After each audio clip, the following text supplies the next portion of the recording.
যে ছোট বাচ্চাদেরকে ছোটবেলা থেকেই যদি আমরা ধর্মীয় শিক্ষা ইসলামী শিক্ষা দিতে পারি তো শেষ বয়সে হলেও তার মধ্যে একটা অনুভূতি জাগবে। তো সেই দৃষ্টিকোণ থেকে ইসলামী শিক্ষাকে জেনারেল শিক্ষার সাথে মিলিয়ে যদি শেখানো যায়, অনেকে আছে যে জঙ্গিবাদ বা মৌলবাদী শিক্ষা ইত্যাদি ইত্যাদি যারা ঠাট্টা বিদ্রুপ করে বলে, জেনারেল শিক্ষার সাথে এই শিক্ষাটাকে যোগ দিলে এটা বলার আর তাদের সুযোগ থাকছে না বা তারা এটাকে আর অত নিচু মনে করবে না, এটা আমার মনে হয়। সে দৃষ্টিকোণ থেকে এই ধরনের শিক্ষা ব্যবস্থা দরকার।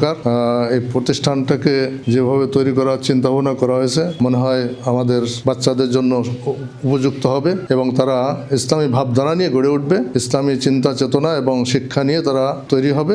ভবিষ্যতে তারা একজন মুসলিম হিসেবে নিজেকে প্রচার করতে পারবে, প্রকাশ করতে পারবে। আমার নিজের বাচ্চাদেরকেও ভর্তি করার সময় আমি এরকম সমস্যা ছিলাম যে কোথায় পড়াবো। তখন এই মাদ্রাসা ছোটখাটো মাদ্রাসা কিছুই ছিল না, একটা ভিশন স্কুল নামে একটা শুরু করছিল, কিছু ধর্মীয় শিক্ষা ছিল, এখানে চেষ্টা করেছিলাম, এটা টিকতে পারেনি বিভিন্ন কারণে। আর আমার নিজের একটা চিন্তা ভাবনা ভিতরের মধ্যে ছিল বাংলা ব্যাকরণ বা আরবি যে নহজ সরফ এগুলো যদি বাংলা ইংরেজি পাশাপাশি থেকে যদি শেখানো যেত তাহলে দেখা যায় তার সব জায়গায় তাল মেলানো সম্ভব হতো, সুবিধা হতো। এরকম পরিবেশ এখনো হয়নি। তো এরকম কোনো চিন্তা করা যায় কিনা পরিচালক আমাদের দৃষ্টি আকর্ষণ করব যে বাংলা ইংরেজি আরবি পাশাপাশি রেখে প্রত্যেকটা জিনিসের নাম এবং প্রত্যেকটা সংজ্ঞাগুলো বাংলা ইংরেজি আরবি মিলিয়ে করা যায় কিনা, এরকম কোনো শিক্ষা চালু করা যায় কিনা এটা নিয়ে ভাববেন এবং চেষ্টা করবেন। প্রতিষ্ঠান নতুন শুরু করছেন, আমরা তার সার্বিক মঙ্গল কামনা করছি এবং সফলতা কামনা করছি। আমরা সার্বিকভাবে চেষ্টা করব এটার উত্তরোত্তর বৃদ্ধি যাতে হয়, ছাত্র দিয়ে হোক পরামর্শ দিয়ে হোক যেভাবে হোক আমরা